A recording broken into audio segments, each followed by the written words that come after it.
Okay, we're doing it. This is the Swiss CDC multi-loop tool, and we're going to show you how to use it. Yeah, that's a big round. All right, so you guys have been seeing this tool for quite a while. When I first saw it, I'll be honest, I really didn't know what this was all about. It kind of looks like a spoon. It looks like a spork. It looks like, I don't even know really what it looks like. But we've been playing with it for a little while. We kind of delayed putting this video out just because I wanted to get some real experience using this tool. And it actually has some really cool features that we'll show you here in this video. First things first, it is very well made. It's got a number on it. It makes a difference. If you're a pro, you have numbered tools, kind of like this purple popsicle Renzetti Master Vise. But anyway, let's just get into it. Okay, so here we've got our Swiss CDC multi-loop tool. And a few little tips and tricks just to get started. I just have a basic hook in the vise. We're not necessarily tying any specific fly, but we'll just show you a few little hacks with it first and foremost. The first thing that you're going to see is when you build a loop, because the tool is pretty tall, and I'm tying with a pedestal vise, I can't just let it hang underneath the hook and twist up the dubbing loop, because that only gives me about that much room and no room really to put my fingers to spin it. So when we're building a loop, I like to build a little bit longer loop than normal. I'll just tie my loop in and I'll close it off in the back. Sometimes when you close off your loop, it puts a little spin in it, so I'll just unwind that. So from here, with the logo facing me, I'm going to come up through this loop and I'm going to catch the loop in the little slots that it's designed for. So as you can see, I'm going to turn it sideways. That's probably the best way. So the top of the loop is going through this slot. The bottom of the loop is coming out this slot. The advantage here is that now I can just lay that down. If I'm getting other stuff, it's not going to twist all up. It's a flat surface. And if I want to open that loop up, all I do is angle that, and as you can see, it opens up the loop. So that's how to close the loop. This is how to angle the loop. Also, if once your loop is loaded and ready to twist, what I do, let's suppose it's twisted up, I'm going to put my finger here to really lock it closed and wrap the head around the thread just twice. And some people only do it once. I like to do it twice because it really locks it down. And then ideally I have enough room to hang it on my finger to twist. Okay, so I'll unwind that. Let's see, I'll get back to my untwisted starting point and I'll just let that rest.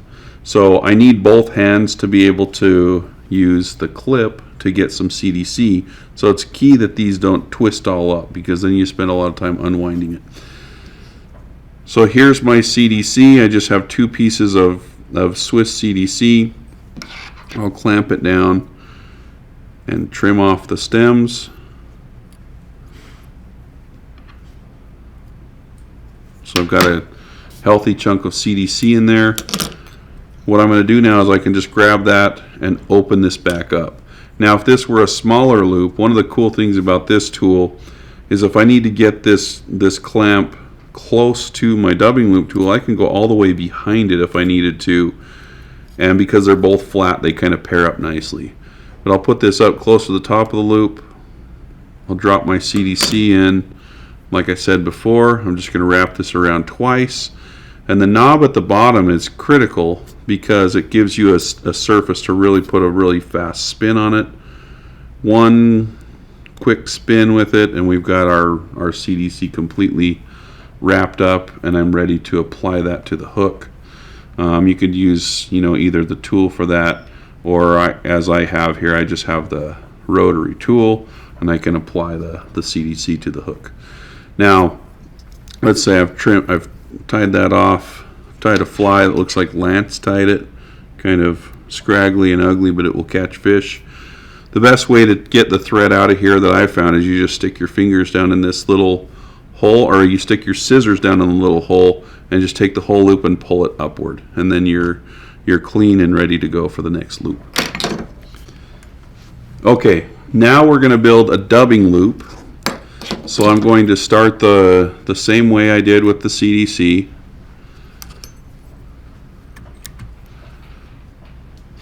I'm going to come in from underneath, set my loop where I want it to be,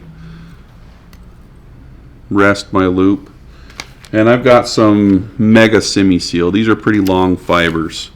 So I'm going to take some of these fibers, and when I build dubbing loops, I like to pull it out of the corner of the bag because it helps me kind of pull the fibers out all at the same angle or at the same orientation. So now that I've got those out, I can take the dubbing and place it in there. And let's say I needed to grab another chunk of dubbing. All I do is let that dubbing loop tool hang, and it locks that stuff in. If I pull it up to me, as long as I don't angle it to open it, that will stay locked in. I'm going to open it just a little bit more and then add a little bit more dubbing in there. And as long as the loop tool is angled so that it closes off the loop, that dubbing's not going to go anywhere. Okay, so now again I'll do a double wrap around the head, give it a twist, maybe 2 twists. That's why it's so critical to leave enough room here so that you can balance this on your finger, because if you don't have a clean spot to put your finger, you're not going to be able to get a lot of speed out of your dubbing twister. Then again, you take the buggy dubbing, you wrap it on your hook. That's a good technique for semi-seals. Okay, now we're going to build a tight dubbing rope. You hear people talk about ice dub and how it's really hard to get tight. So it's a synthetic fiber. It doesn't dub on your thread super easily. So the best way to get a really tight dub out of any dubbing, but we'll just use ice dub because it's notoriously hard to get small. We're just going to stick this in a loop. Or not in a loop. We're just going to stick this on a strand of thread. No loop yet. It's kind of thick. And I'm going to close this loop off now. So one side is dubbed, and I don't necessarily need to close this off because it doesn't matter if the materials pretend to fall out. They're not going to fall out. So once I have it here, I'm only going to put the tip of the dubbing loop tool. We don't need to go around the edges or into the slots because we don't need to insert things. We're just going to use it like this, and we're going to twist that up. And as you can see, it took that pretty bushy ice dub and it just dubbed it down super, super tight. If you want to do this for red darts, that's a really good way to get a tight, super durable dubbing rope. But anyway, that's a good use for the tool. Okay, so this technique that we're going to go over is probably the most used of the tool. We're going to put some Peacock in a dubbing rope, or in a loop, or however you want to say it. I want to say a Peacock rope. Anyway, I'm just going to take, say, 3 strands of Peacock, and I'm going to trim the tips. I'll tie these in by the tip. And the tip's going to spin up a little bit easier than the rest of the Peacock. And the key with this is you need to kind of hold the Peacock down and gauge how long your loop needs to be. Knowing that with the tool, if you hang the tool here, the spork side of it, these little notches, are what you're going to wrap your Peacock around. So typically it's a shorter loop than you think. So even though that Peacock's pretty long, I'm going to make a loop about that long to wrap my Peacock around. From here, I'm going to take the tool and I'm just going to put the very loop, or the very tip loop, into the thread. And there are 3 notches here. This is, well, let's say 1, 2, and 3. The idea here is if I take the Peacock and go around the 3rd notch and then come up around the first notch, it creates a little knot. It makes the Peacock go into like a little number 4, and it kind of locks it in place. You have to be careful with Peacock though, because if you do it too tight and start spinning it, you'll break Peacock. And so you're going to do that somewhat loosely. I'm going to wrap it around number 3, then number 1, and then I'm going to wrap to kind of lock it in around number 2. I'm just making this up as I go, people. So there I've got some Peacock that's pretty well wrapped. It only needs to stay there until you start spinning it. And I'm going to put my finger up here, and you can see that that spun that Peacock up into a nice little loop, or a nice little tight rope. If you go too much with this twist, it's going to break the Peacock right at the tie-in point. So don't twist it up too much. And as you can see, I still put my finger here, and it didn't want to twist quite as much. But if you do this correctly and you've got good Peacock, that Peacock isn't going to escape out of this little holding mechanism here. So now I'm just going to grab it by the tip. I'll use my rotary function on my vise, and I'm just going to wrap that Peacock rope. Now, the advantage to doing this, aside from having really nice uniform looking Peacock, is you're going to have a super durable fly. Now, you can take, your scissors on here, you can poke at it. It's not going to break that Peacock anymore. That Peacock's going to fall off the Peacock stem before it ever breaks. So that's a super good technique for getting a super durable Peacock application on your fly. In my opinion, this technique alone is what makes this tool worth it. It's really hard to get Peacock to stay in a dubbing loop. Okay, for the final technique that I'm going to show you, I'm just going to tie kind of like a Griffith's gnat style fly all in one loop. So I'm going to take some hackle. I'll tie this in behind just right at the back of the fly.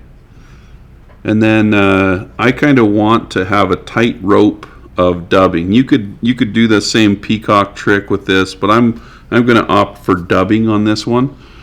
So I'll take some dubbing and I'll just dub it on the thread. I'm going to do it probably a little thicker than I think I'll need, and this is just kind of a demonstration. You'll have to size it accordingly to the fly you want to tie. Then I'm going to push that up close to the tie-in point and make my loop. So from here I'll attach the MultiLoop tool, and I'm going to bring my hackle down, and this works best just with saddle hackle because you have longer fibers. And I'll do the same thing I did with the Peacock, and I'll twist it up. It's kind of loose as it sits, and so as you can see, it didn't twist up really well. Like, it doesn't look like it's going to sit very well on the fly. But if I just take that and wrap it, it magically turns into like a perfect little Griffith's gnat. That Griffith's gnat is not going to fall apart. Like, you're going to have to catch a ton of fish to get that little thing to fall apart.